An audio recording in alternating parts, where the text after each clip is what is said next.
This will be all the laundry. And I ain't like I gotta fold it up because this is my oldest daughter's laundry. And all my kids fold their own clothes. I just have to fold me and the baby clothes. And y'all see me. I just got through doing that a few minutes ago. Me and the baby just got through eating a sandwich. Oop. I ate me 2 sandwiches. He just ate the meat. You know, he don't eat bread. And I couldn't figure out what to make, so I'm going to eat me another sandwich later on. And I got 6 corn dogs, and I know the baby not going to eat it. So the kids can get 2 corn dogs each.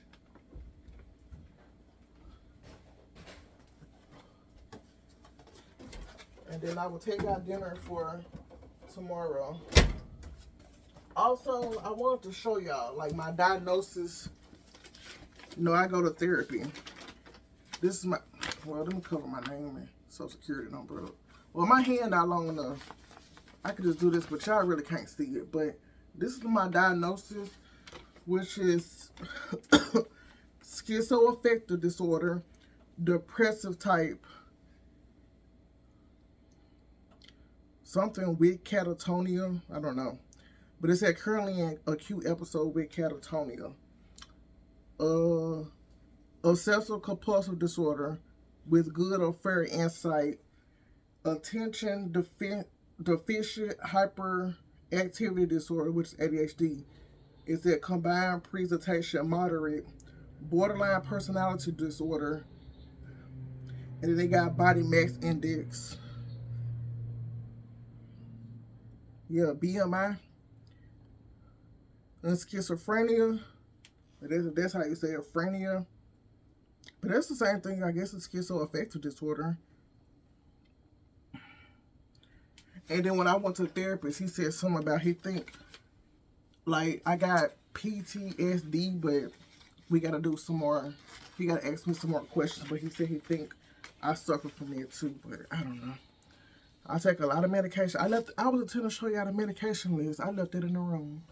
But I take a lot of medicine and inject, one injection. What is that thing called? I know I be knowing it any other time and I can't think of it. Invega. Every week. Yeah. Every week. Sometimes every 2 weeks, but mainly every week. And she come when she get off work, my nurse. She come when she get off work around 5 or 4:30, but mainly 5. Because it be dark when she get here. Or about to be dark. So she'll come around 5 and give me my shot. Check my blood pressure. Ask me my birthday. She asked me my birthday. No, she take my blood pressure, ask me my birthday, and give me my shot.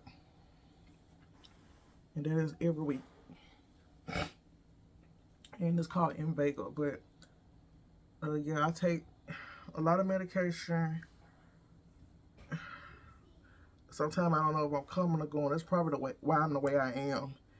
And why I really can't hold a job too long, because like I get depressed and hearing things. Like when I was at the prison, you know, I used to be up in the booth sometimes. I like to be on the floor moving around with the inmates and stuff. Like I have to be moving around, staying busy. But up in that control booth, when you just sitting in there and it's quiet, you in your thoughts. Well, I was in my thoughts. I had to call them on the phone because you locked up there. You cannot get out. You locked up there. And just like when you up in the city, you know, in the what they call it? I don't forget. I ain't worked there so long. That's the control booth that I'm talking about. But when you inside the rooms with the inmates, and you know, you locked in there with them too. You can't get out. You locked in there. And to the people in the control booth, which was me sometimes, have to unlock the doors, unlock the cells, and all that stuff to let the inmates out or let you out of there with them. So no, it wasn't no bathroom there. You couldn't use the bathroom. You had to leave out of there from the inmates to go use the bathroom and go eat, all that type of stuff. You had to feed them. Where I worked at, because I worked in Supermax with the ones that was locked down. I never really worked Unless when I was doing overtime, I worked with the inmates. I worked around the inmates that move around you. They used to drive me crazy because I don't want you to shank me or hurt me because you got the freedom to move around me, and I gotta watch 80 to 100 some inmates moving around me, and I'm just one person, especially a female. If even if a man, you can't defend yourself with all the inmates that decide to jump you, shank you, do anything to you. So every prison I worked at, I always worked where they was locked down, where they can't move, or I had to take them out they cell with handcuffs and stuff. So I always worked in the supermax part with the bad people, with the bad inmates that was locked down, like death row inmates.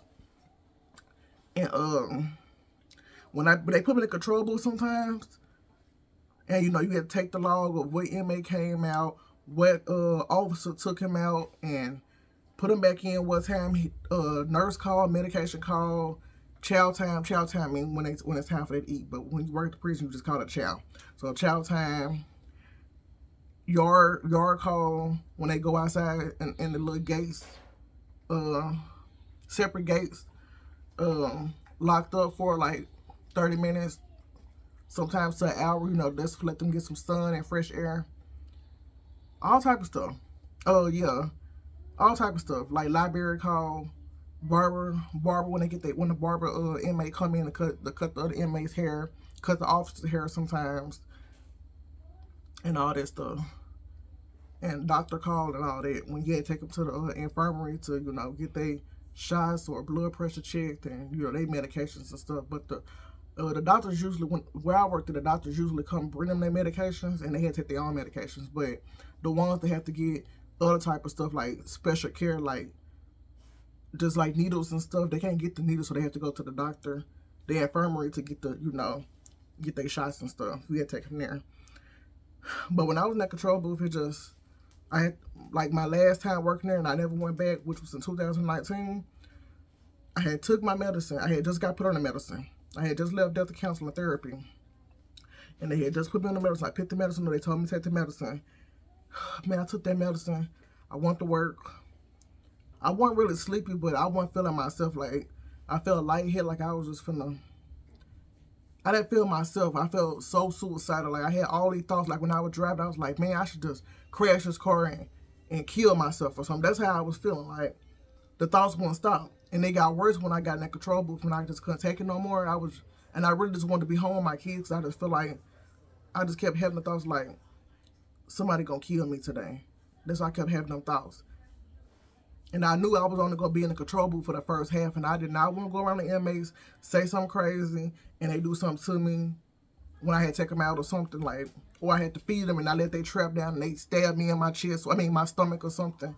So I just kept having them thoughts, and I got on the phone and I called the sergeant, no, the lieutenant. I called the lieutenant. I said, man, y'all got to get me out of here. I'm gonna be popped all these doors open and let all these inmates out. And it's going to be whatever it is. And I ain't like they're going to do that to me because I'm up in the control booth. And I'm the one that got control to their cells to open all the doors when I want to. All the buttons right there in front of me on both sides. Like, what is called? Forgot I ain't worked in so long. I don't know what it's called, but you got 3 and 4 barriers. Yeah, 3 and 4 barriers, side by side. One over here, the control booth, then 4 barriers. 4 barriers, them in death row, so they can't get out anyway. And they should let them out with a key. I'm coming, TJ. But the other inmates, you can just pop their door open with a button, huh? Here I come. And yeah, I called the lieutenant, and I was like, man, I feel suicidal. Like, I don't feel like myself. I gotta get out of here. I just can't do this no more. And he ran down there. A lot of officers ran down there. They took me to the infirmary. They wouldn't let me drive home. Okay, hold on, TJ. They wouldn't let me drive home. And I was like shaking real bad. Like, I couldn't control my breathing. It was bad. And they put a sheet over me so the inmates that was, the population inmates, you boo-boo, TJ, you stink. The population inmates couldn't see my face to see that it was me that was having a breakdown. Because, they react on stuff like that. They look at you as weak, and we gonna get that officer next time they come. So they put a sheet over me so the inmates couldn't see me. But they knew who I was because I wore a different type of shoe than everybody else. Like, we all wear different shoes. We chose the shoes we wear. They had to be black though. So I always wore, some low flat. low shoes, not high top, but low bottom shoes, low tops. Stop, TJ. Be quiet. Go play. And don't touch that. Don't touch it. And yeah, they took me to the infirmary, and I was dating an officer there at the time. He was like, I know he good as 50 something now, but he was like 40 at the time. I was just 20, 22, 23, I think, at the time. And I was like older man, so don't judge me. I never like young people. But he came back. He was at the house, at my house. No, he went to his house. And then he had just got off work because I had met him. And I had met him when I was coming in, and he was getting ready to get off. And he told me, have a good night and be safe. And we didn't kiss, so we can't do that type of stuff. But we hugged, and he went on by his way. And he told me to text him or call him when I get off work, so he could talk to me until I get home, so I wouldn't, be sleepy driving. Mommy, it's a cool boogie. I see it as a spider. The spider. I killed it. You killed it? Yep, don't touch that move. But they called him because he was my emergency contact, because we were dating for a long time. So, we was each other's emergency contact. And they called my mama and my sister. And the man came and picked me up. My mama came and got my car. Yeah, I killed it. And I never went back. I never turned back to one back. I always thought about it because I always said that's the only job I ever had. Other than working at the Boys and Girls Club behind my house when I was a teen. It was a summer job, but the prison was all I know as an adult of ever having a job in my life. And I always say that's why I want to work it. That's why I see myself working. I enjoy the job, but after even in my the first prison I worked at that was down the street from Varna Supermax, I worked at Commons. I kept having mental breakdowns, wanting to kill myself, and everybody says it's the job. The job stressed me. The job never stressed me. The inmates weren't the problem to me. Well, it was one that he was kind of crazy, obsessed with me, but the inmates weren't the problem. It was always the officers, like the people you work with. Like my lieutenant was the problem. I ain't gonna say her name, but she was the problem. Trying to make my job hard on me, caused me to have a miscarriage. It worked. I had the miscarriage at work, and I had to get rushed to the hospital to get a DNC. But that's another story for another day. But yeah, I was just feeling suicidal, and they already knew I was taking medication. I had to bring my medicines to work to take it because I was working 12 hours, so it was around the time I had to take the medicine. But it was bad, and sometimes I feel like if I ever get a job, would I last at the job because my mental, I'm not mentally stable, and I talk to myself a lot. A lot of people think that's a problem, like, oh, she don't need to be working here. Something wrong with her, because I heard somebody say that about me before. She crazy, something wrong with her. I don't think she need to be out here. But I was the best person at the job to me. I did the job well. Without any complaints. Never complained about nothing. Came to work in a good mood, happy. Just always seemed depressed and out of it, but I always did the job without any problems or complain about anything. Never missed no days from work. Never. And if I went to therapy, didn't want to work. Came out, got off work, went to pick my kids up from their grandparents' house, got them ready for school, dropped them off at school, came home, got a couple hours sleep. And I had a 1-year-old at the time. She was at home with me, but she would sleep sometime with me. But when she wanted somebody to be up all day, then had to go back to work. Because I didn't have nobody to keep her during the day, and she wasn't daycare. Even though her daddy lived right down the street, he refused to get her because he was running the streets all through the day. So I was stuck with a 1-year-old that was in everything. Got an hour or 2 hours worth of sleep when she went to sleep, and I was back at it. Didn't complain. Enjoyed the job. But now I don't know. Everything changed. Like I said, I used to get Social Security, but I owe Social Security a lot of money now. Because when I used to work at the prison, they would still give me my check while I was getting my check at the prison. And it's just a long story. So I don't get Social Security no more. But now I'm just, trying to make it, trying to survive. But I'm going to just say mentally ill ever since I was a kid. I always took medicine ever since I was a kid.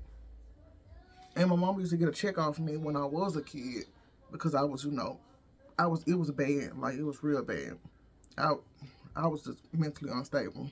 And I don't know how many times I've been I got sent to the mental hospital as an adult, more times when I was a kid, but I got sent a lot when I was, since I've been grown and having kids, I got sent there a lot of times for like 2 weeks or longer.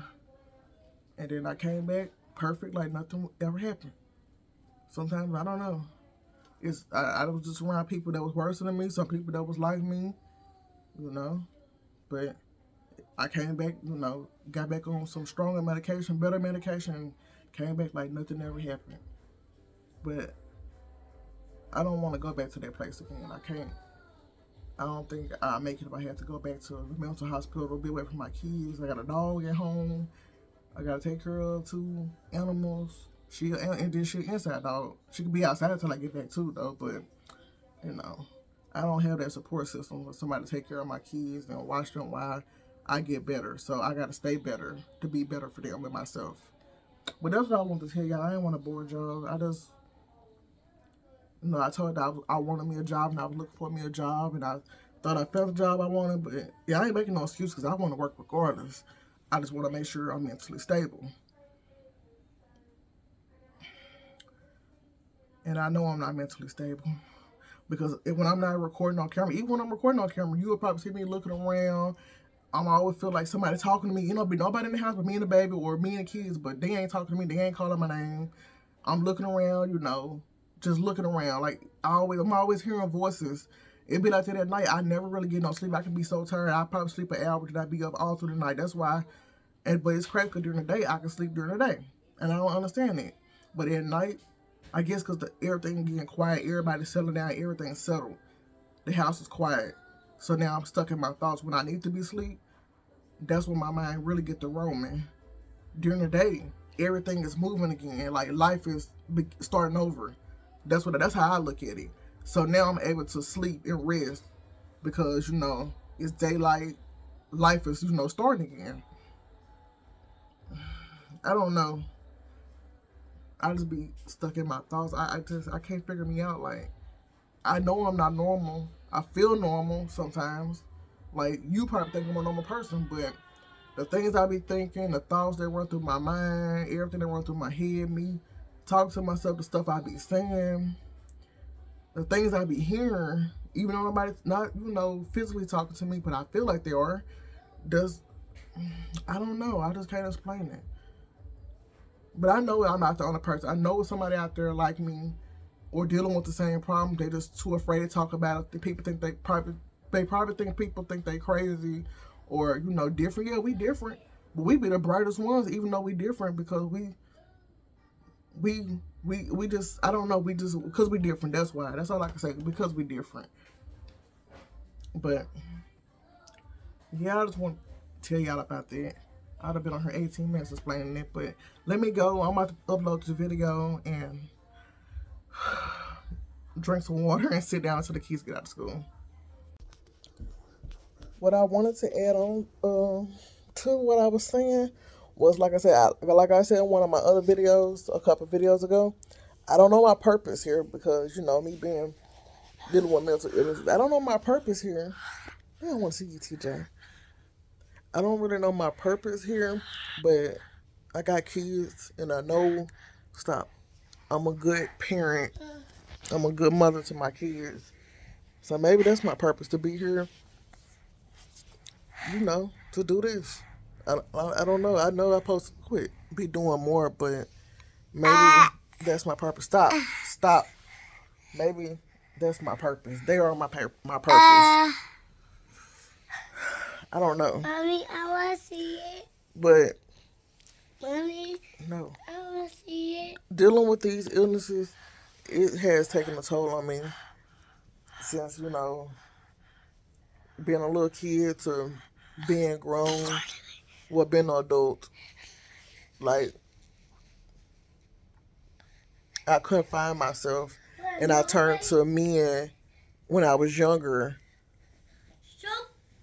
thinking that was gonna help me find myself or thinking, that what I was supposed to do. Now that I'm older and more mature, and I kind of figure myself out, or not really figure myself out, but I got girls that look up to me. I can't be around multiple men. Can't be dealing with multiple men, different men, have different men. Not just my girls. I got a boy too.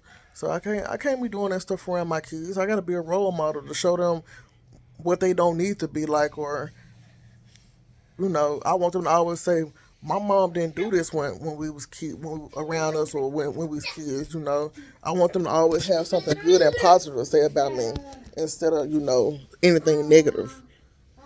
So I done matured since then, and men don't really entice me. I don't have to have a man. I don't need a man. I mean, I probably want a man, but I don't have to have one to be, I'm just fine with just me and my kids for the time being, or for right now, or however long it takes. That's my main priority, my main focus. Stop, TJ. Don't do that. Stop. Don't see that. You don't say that. Don't see that. What are you talking about? Get your big old head off me. But yeah, that's what I want to say. Stop, TJ. Okay. Yeah, it's just, like I said, I know I'm not the only person dealing with this. Some people are ashamed to say or talk about certain things. I'm not ashamed of nothing or talk about nothing. Like, everything is a lesson learned, life lesson. You learn, and you're supposed to get better from your mistakes. I don't even say stuff is mistakes. Everything is a lesson learned. It was meant to happen, because if it wasn't meant to happen, it would have never happened. So, I don't really just believe in mistakes. Like, I say some things are mistakes, but everything is a lesson learned. And I feel like that's for anybody. Like, it's always going to be a lesson learned. You can't just call it a mistake, because if you don't learn from it, it was a lesson learned. Now, if you keep doing the same thing, you didn't learn your lesson, and I still don't think it's a mistake. You just naive and don't want to do better or learn from what you don't need to be doing or what's not right for you. But yeah, looks can be deceiving. That's why I never try to judge nobody, because the ones that always seem so happy and feel like their life, they living this good life, got all the money, fancy cars, big house. They're not even happy on the inside, and don't really enjoy and love their life. And don't be the ones dealing with the mental illnesses and all the things, dealing with everything. Those people that got everything, or the ones that's putting on a show or an image for other people to act like they got a good life. They don't have no problems. Don't be the ones that's not happy with themselves either. So that's why I just get on here and I be myself. Even when I go around people, I be myself. I mean, you either don't like me, love me, or don't like me at all. Stop, TJ, stop. But yeah, let me get off here, because he ain't gonna let me record. He want to be on his camera so bad. Look, now he don't want to be on the camera when I put the camera on him. But yeah, let me get off of here. It's 2:14. I'm just watching a few videos on YouTube. Also, I was saying I want to go view some mobile homes in Pine Bluff. That's down from where it's like an hour and some away from me. Stop. There's like an hour and some away from me, and I want to go view some mobile homes, but I don't know what I'm doing. I just want to do it to get out the house, and it just made me feel good, like to see them nice houses, and wish I can have one day. Which I think I'm gonna have one day. I don't know. Well, I might just stay here, because I think paying this house on. Why I want to get another house and start over on a note all over again. Even if it'll be something better and have more room. I don't know, I might, and then I can pay this house off and rent this house out and make the money from this house to pay the mortgage on the mobile home. But I want me a mobile home. I don't know why, but I want me a mobile home. Mommy, But I'm thinking about, Mommy, I want to go view some, but they really don't have a lot to choose. They have like smaller ones to choose from. Like they always have like 2 by 4 or 5 bedrooms. 2 mobile homes with that many bedrooms, and then the rest of them be 3 and stuff like that, 3 or 2 or something. But they only have like 2. I'm gonna say 2 or 3 4 to 5 bedroom homes out there. So I don't want to drive an hour away just to look at 3 homes. I want to be able to choose from multiple homes with that many bedrooms. But they have repo homes at the back. But it's crazy because when I toured like last year, me and the kids went. Me and my 2 oldest kids, because the 2 young kids was going with their dad. We went to go view the mobile home. We just got up and left. I just hope, let's get up and go. Let's go ride. Let's just get out the house. And I just had to go there to let them see the houses, and they was in love with the house. They was like, man, I wish we had one of these houses, and we can have our own bedroom and stuff. But the repo homes is about as much as you be paying for a brand new home. So I said, why would I get me a used home and I spend a couple $1,000 more to get me a brand new home? I wouldn't do that. I would just get the brand new home and just pay what come with it. But they want to do the package land deal. I don't have no land, but I got land, with my mom in my mom's house. But I don't want to stay where she live at. I don't want to take my kids to go to school there. Where I grew up at, I don't want to live there until I'm like older, cause she got plenty of land there and stuff like that. Move, this I don't want all that sugar. Move. You better not throw up on me. Stop. But yeah, she got plenty of land where she live at. But I'm at this age, I'm not ready to live there right now. When I get a little older, like in my 50s, because it's like a settling down place. Ain't nothing there. Just like where I live at, ain't nothing here neither. But I like where I live at, where I'm living at now. And I don't know. I'm not ready to live here right now. I'm just not ready. Stop. But yeah, I really want to make a video showing y'all some of the mobile homes there. But I kind of just don't want to drive to those. I'm the only ones I know that's close distance. I can go while the kids at school and make it back on time when they get out of school.